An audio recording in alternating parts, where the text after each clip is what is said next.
Salut à tous, aujourd'hui on se retrouve pour un nouvel unboxing, c'est Noël, c'est la bonne période. Un case vient d'arriver, ils finissent tous par arriver un jour, à peu près. Ici il me semble qu'il s'agit d'Uprising, donc c'est un... Alors Uprising, ici c'est une extension, Uprising The Orc Nemesis Expansion. Ici je dois voir la grosse boîte de base. Ah, il y a un petit Armory of Azul Uprising, petite extension de carte, ou un errata, on ne sait pas trop. Et enfin, la grosse boîte. Voilà, Uprising, Curse of the Last Emperor. Alors qu'est-ce que c'est? C'est un 4X qui est coopératif et jouable en solo. Donc, je vous propose de déballer tout ça immédiatement. Donc il y a voilà, deux boîtes.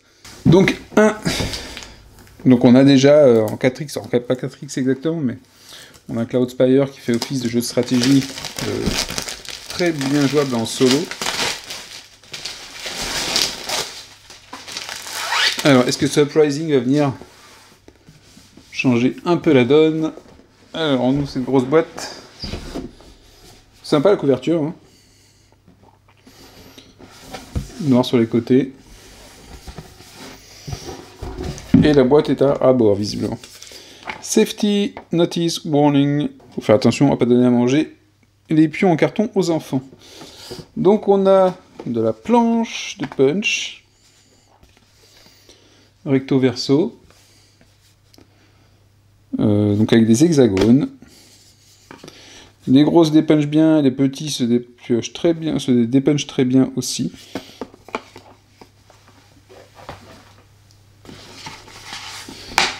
Donc ça ressemble à des zones avec des bonus dessus ou des informations dessus. C'est assez chargé malgré tout, hein. Je sais pas si vous voyez. Informations assez chargées, là ça va, on reconnaît bien les ressources. Je sais pas, il y a des éléphants, il y a des cristaux, des petits cubes rouges. C'est marrant d'ailleurs d'avoir des cubes dessinés sur un jeton. Donc on a différents lieux, avec des effets dessus, hein. Remove any skeleton here, plus place do garrison here, plus roll your dice. On dit tout ce qu'il y a à faire. Et apparemment, il y a une partie non explorée, donc il y aura de l'exploration, puisque c'est un des piliers du 4X. Donc ça tombe bien. Là, ici, c'est la même chose. En termes de graphisme, c'est pas transcendant, hein, c'est plutôt léger. Pour l'instant, en tout cas. Ouais. Je sais pas si on repérera plus, il est un peu sombre, peut-être. Un petit peu sombre. Ici, donc on a le plateau principal qu'on va étaler. Alors, on a ce plateau-là, qui va représenter l'aire de jeu, visiblement. Alors, il y a différents noms dessus, déjà, aussi.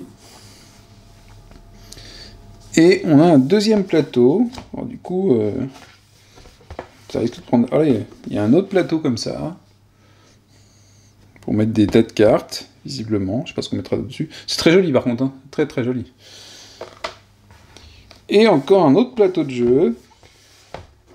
Un concurrent à Dungeon Crusade, peut-être. Ah si, pour mettre les bas, chapitre 1, chapitre 2, chapitre 3, chapitre 4, donc peut-être du narratif, des quêtes. Alors, on a des quêtes, des fausses des quêtes. La piste du chapitre. Donc qui nous résume peut-être le tour de jeu. Qui nous fera quand même un bon... ça risque de faire un gros plateau au final. Voilà sur quoi on va jouer. Ensuite, qu'est-ce qu'on a? Des aides de jeu visuellement, la séquence de combat, le combat round. Ça paraît confus, mais peut-être que c'est super bien foutu une fois qu'on connaît. Before combat, archery round. Voilà, on fait les archers d'abord, clash, repeat clash, after combat. Ok. Placing and activation. Il y a deux aides comme ça, ici.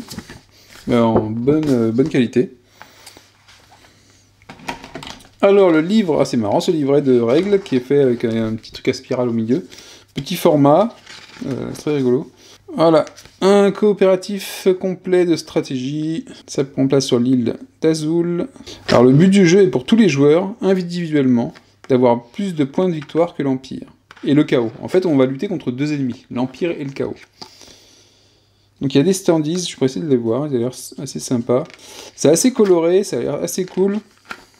S'il n'y a pas d'erreur, s'il n'y a pas de faute, ça a l'air assez sympa. Les illustrations ont l'air bien dans le bouquin. On va le voir sur les cartes aussi, j'imagine. Chapitre et phase. Bon. C'est illustré, il y a des exemples, un move example. Sur chaque côté de chaque page, on a les règles au milieu et des exemples de chaque côté. Je trouve que c'est une bonne idée si c'est bien fait derrière. Hein. C'est pas mal du tout. À chaque fois, production phase, production example. Scoring example. Bon, après, il faut que l'exemple soit pertinent. Combat, example. Combat sequence. Et là, vous avez des exemples à la fin pour tout le combat. Ça n'a pas l'air si simple que ça, mais ça a l'air consistant en tout cas. Pas mal ce livret de règles, il me plaît bien. J'aime bien ce petit format, c'est pratique à prendre. Les spirales, c'est pas mal aussi, ça évite d'abîmer un peu trop si on regarde souvent dedans. Ok. Ensuite, qu'est-ce qu'on trouve d'autre? Des planches de pions avec... il y a encore des trucs inexplorés, d'autres pions ici. Alors, les illustrations sur les pions, ça va, on les voit, on les reconnaît bien. Et il y a un truc avec des éléphants, peut-être le jeton premier joueur. Ici, vous avez un plateau des actions, donc ça, je pense que ça va être les plateaux joueurs. Ou les plateaux. Ouais, on en a 4. Donc avec des illustrations différentes. Voilà, vous avez les différentes races, j'imagine. Les Moyards, The Crow. Donc vous avez leur histoire en plus, c'est assez sympa. Et leur tableau de joueurs, qui est assez chargé quand même. Il y a beaucoup d'informations dessus. Je suppose que l'information devient plus facile à comprendre une fois qu'on connaît le jeu. Les illustrations sont plutôt cool. Je trouve toujours un petit peu sombre, ça me manque un tout petit peu de contraste sur le plateau. Mais c'est assez sympa. Donc on a toujours, je pense qu'il y a quand même les catégories de combattants qui sont toujours pour toutes les races. Voilà nos fameux éléphants qui sont ici. Ouais, je trouve que le dessin ne se détache pas assez du reste, mais bon.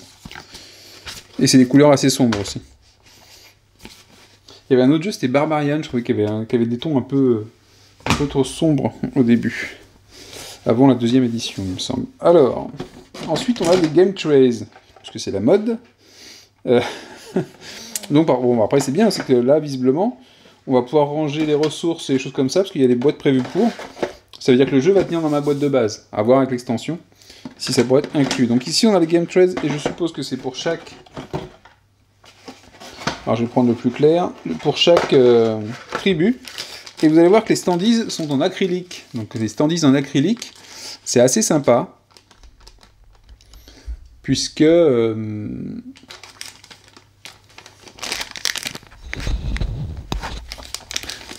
c'est plus solide que le carton. Et ça peut donner des bons effets. Alors parfois les standees sont en transparent, mais là ils sont pas... Oh là là là là, vous voyez c'est costaud. Alors les standees sont parfois transparents, mais là c'est pas le cas, il y a la couleur avec. Et là pour le coup ils sont assez colorés, ce qui est assez sympathique. Hein. Je trouve ça sympathique d'avoir un aspect coloré et qu'on va bien le reconnaître. Et puis en plus du jaune, hein, vous avez le nom du personnage visiblement, et du type d'unité. Donc là il y a les noms, donc je suppose que c'est vraiment le nom des personnages. Et voilà, ça donne un look assez sympa hein, quand même. Voilà, celui-là, et là il y a un cube dessiné dessus. Et ça, vous allez avoir ça pour chaque tribu. Pour chaque tribu, vous allez avoir un paquet de bonhommes. Oh, c'est cool. Hein. Et il y a des supports après en dessous. Hein. Non, support push ici. Je peux le mettre là-dedans. Et vous avez le support qui est ici. Donc il y a des grands supports. Ah, des supports, on va voir si ça tient bien dessus, j'espère. Parce que c'est des petits supports comme ça, donc pour les unités simples. Est-ce que ça se met facilement au moins? Ouais, je suis pas... Ah si, en forçant. J'aurais peut-être pas envie de les retirer par contre. Mais voilà, donc ça fait un bon support. Ça tient bien. C'est sympa. Je pense qu'on pourra les préparer pour toutes les unités. Et vous en avez pour les grandes unités. Alors j'espère qu'on n'aura pas trop les retirer. Ah, les grandes, c'est plus facile. Ça tient bien aussi, mais elle était plus facile à mettre. Donc des unités bien sympas, des supports bien sympas et des standees très sympas aussi. Donc il n'y a pas de devant derrière, hein, c'est le même standees, c'est le même dessin de chaque côté. Et voilà, vous avez donc vous avez des standees vraiment qui sont différents pour chaque tribu, hein, qui correspondent aux personnages qu'on voit, ce qu'on a vu sur sur la carte de la tribu, en tout cas de la faction, ils sont vraiment sympas. Hein. Alors évidemment, on a une différentielle de taille. Pour les personnages, avec un nom, c'est plus grand, donc souvent des héros ou des personnages importants, et un peu plus petit pour d'autres combattants. Qu'est-ce qu'on a d'autre? Donc ici, on a la resource box, donc voilà, on pourra ranger les différents jetons qu'on a vus tout à l'heure à dépuncher, là-dedans. Pour l'instant, j'ai pas vu pour mettre les hexagones, hein, par contre. Qu'est-ce qu'on a d'autre? J'ai l'impression d'avoir une... Alors là, ça correspond à un inconvénient, c'est la même boîte, ressource box, mais cette fois-ci avec des ressources en plastique. Alors est-ce que ça remplace les tokens? Je suis pas sûr. On a différentes couleurs, donc c'est pour les différents, pour les différentes factions. Je ne sais pas ce que ça représente, seule la couleur est différente, hein, par contre. Voilà, je sais pas à quoi ça va correspondre. Ah non, c'est un petit village. C'est un petit village, en fait. Alors, vous allez mieux le voir sur ça, ou sur ça. C'est un petit village, avec des tentes autour. Donc ça représente un campement, ou un lieu fortifié pour votre faction. Donc, avec une boîte de rangement, mais qui porte le même nom que les autres. Donc je sais pas s'il faudra pas mettre ça dans les boîtes des factions plutôt. Ensuite, il y a une énorme boîte. Donc là vous avez un truc pour les dés. Donc, vous avez des dés personnalisés. C'est quand même au niveau matos, je sais pas combien il était ce caisse. Au niveau matos, c'est quand même pas du foutage de gueule, hein. C'est conséquent. Aucune idée si le jeu sera disponible en retail. Bon, voilà les dés. Hop, vous avez des dés avec des crânes. Donc vous avez pareil, je pense que vous avez des différents en fonction des factions. En tout cas, ça rejoint les couleurs des factions, donc à voir. Enfin, pas tous. Donc à voir si c'est lié aux factions ou pas. Des gemmes de couleur rouge, c'est classique. Voilà ce que ça représente dans le jeu. Des gros pions en bois, parce que je pense qu'il leur manquait du bois. Et donc ils se sont dit que, bah là on a... Alors c'est pareil, ils sont personnalisés, il n'y a rien à coller dessus, hein, c'est déjà imprimé dessus.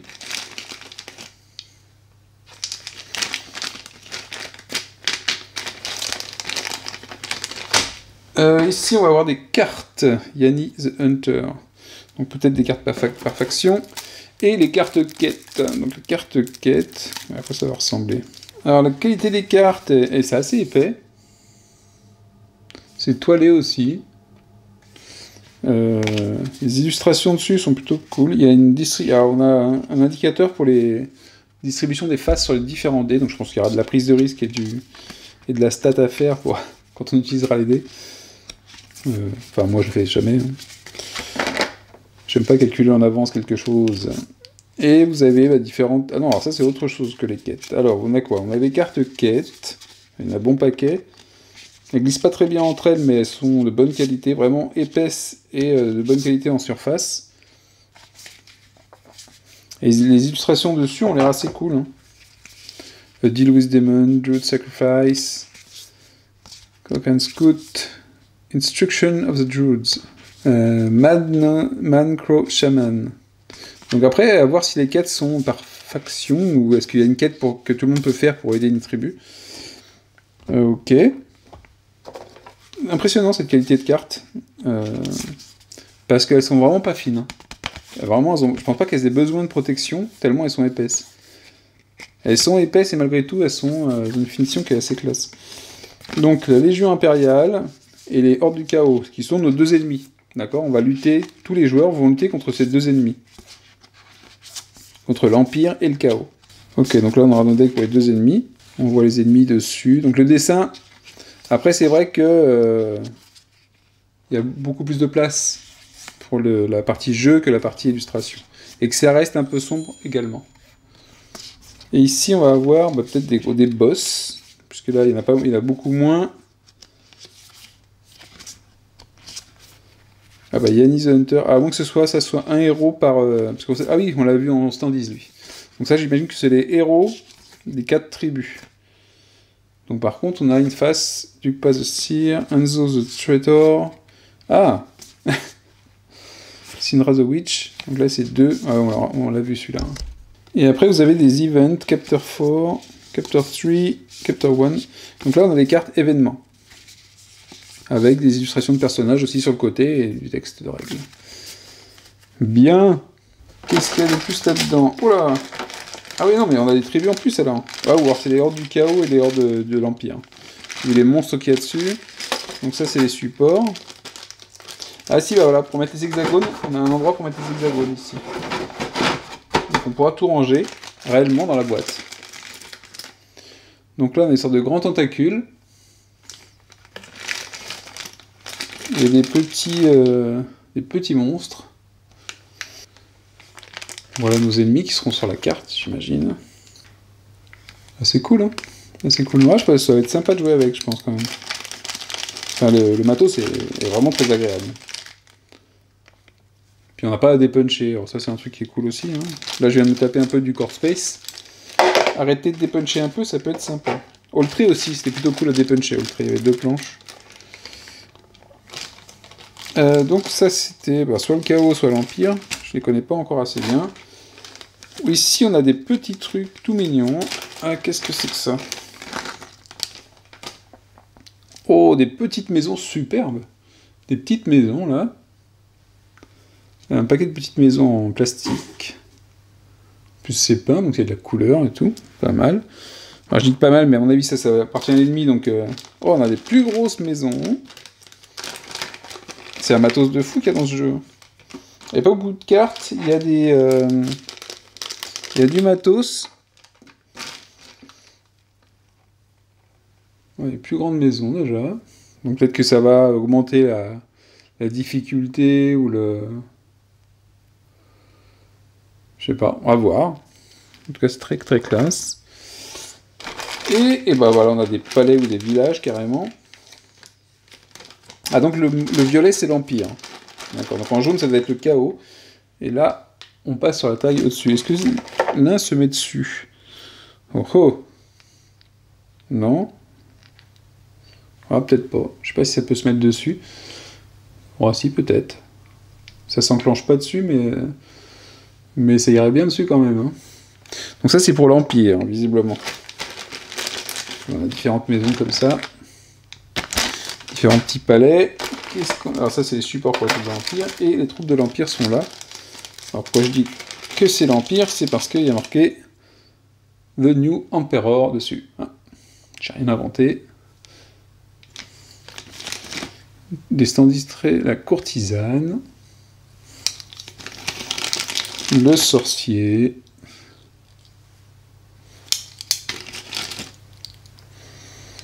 Le garde impérial.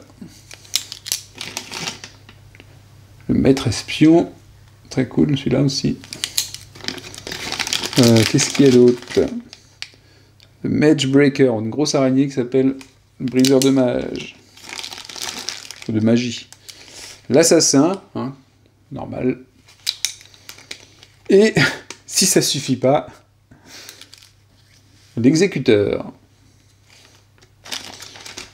Sont pas mal du tout ces standees là, sur les méchants, de l'envie de le combattre, envie de le voir en jeu.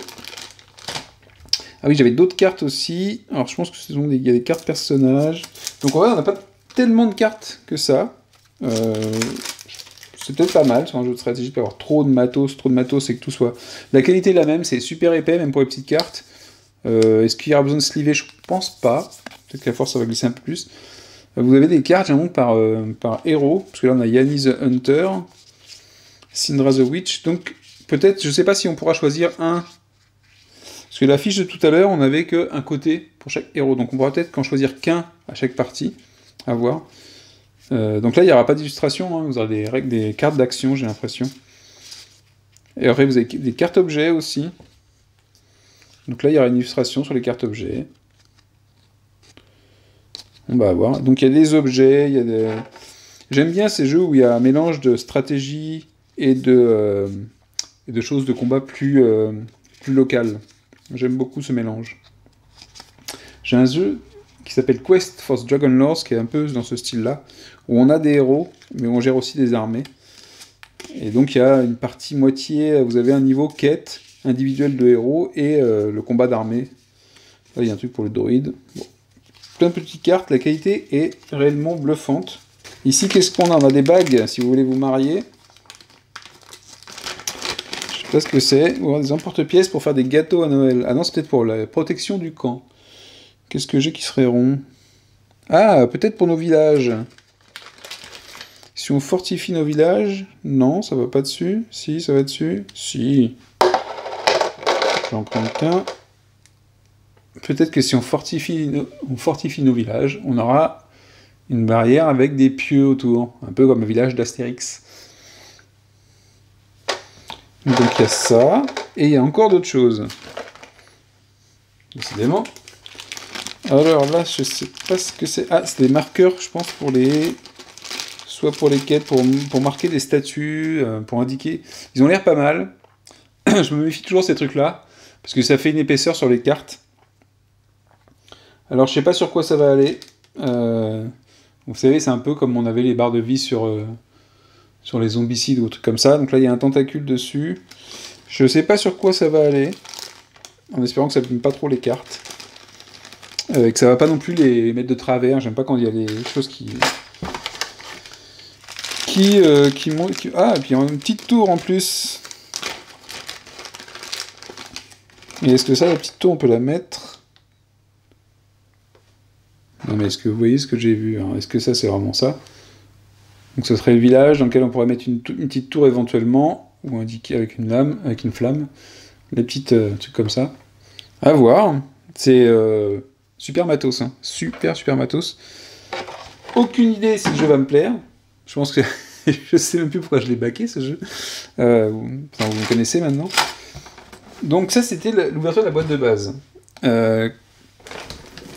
L'extension Uprising the Arch Nemesis Expansion. Qu'est-ce que ça va nous proposer? On va regarder déjà ce qui est marqué. Et il n'y a rien de marqué derrière. Donc, belle illustration. Qu'est-ce qu'elle va nous proposer, cette extension? C'est marrant de ne pas avoir mis de résumé d'ailleurs derrière. Ce qui semble indiquer que ce sera peut-être pas pour un... C'est pareil même pour la boîte ici. Je pense que ça va être réservé au KS, parce que je vois pas comment on peut vendre une boîte comme ça en retail sans mettre quelque chose dessus, des photos du jeu ou autre chose. Mais bon, peut-être que je me trompe. Alors ici... Safety notice, je ne donnerai pas à manger les machins en plastique et en carton aux enfants. Donc on a une nouvelle tuile. Front expansion. Et des nouvelles choses, des nouveaux peuples, j'ai l'impression, peut-être. Uprising Rulebook. Donc vous avez un livre de règles pour l'extension. Vous allez avoir... Oh, on a des troupes en plus, hein. The Herd. Ah oui, on a du coup des factions en plus. Alors, donc évidemment, ça va modifier le gameplay, j'imagine, de jouer avec des nouvelles troupes. Il y en a qui ont l'air... J'aime bien celle-là, là. Tout en armure, là. Renegade Legion. Black Brotherhood. Ça claque bien. Alors les illustrations, il y a un peu de tout. Moi, j'aime un peu moins celle-là, la façon dont elle est faite. Ça fait un peu plus amateur. Mais... Bon, on va essayer des nouvelles factions, uniquement. C'est déjà pas mal, parce que ça peut rejoindre un petit peu plus ça peut changer la jouabilité. Et donc, c'est leur premier Kickstarter, au mec, hein. Ils sortent un matos sur le premier Kickstarter, qui est quand même béton. J'espère que le jeu sera bien, parce que c'est pas le tout d'avoir un bon matos, un joli matos. Il faut que le jeu soit intéressant. Quel jeu j'avais pas aimé du tout comme ça? C'est Airland and Sea, je crois que j'avais pas aimé. Un super matos. Plein de promesses, et en solo, ça m'avait gavé, en tout cas. En multi, peut-être qu'il est sympa. Mais la promesse du solo qui était mise, j'avais pas trop aimé. Je trouvais que c'était pas terrible à jouer. Là, normalement, c'est prévu pour du coop pur. Donc, il n'y a pas de raison que ce soit mal foutu. C'est pas un jeu d'escarmouche qui est transformé en coop, on a un jeu coop réel.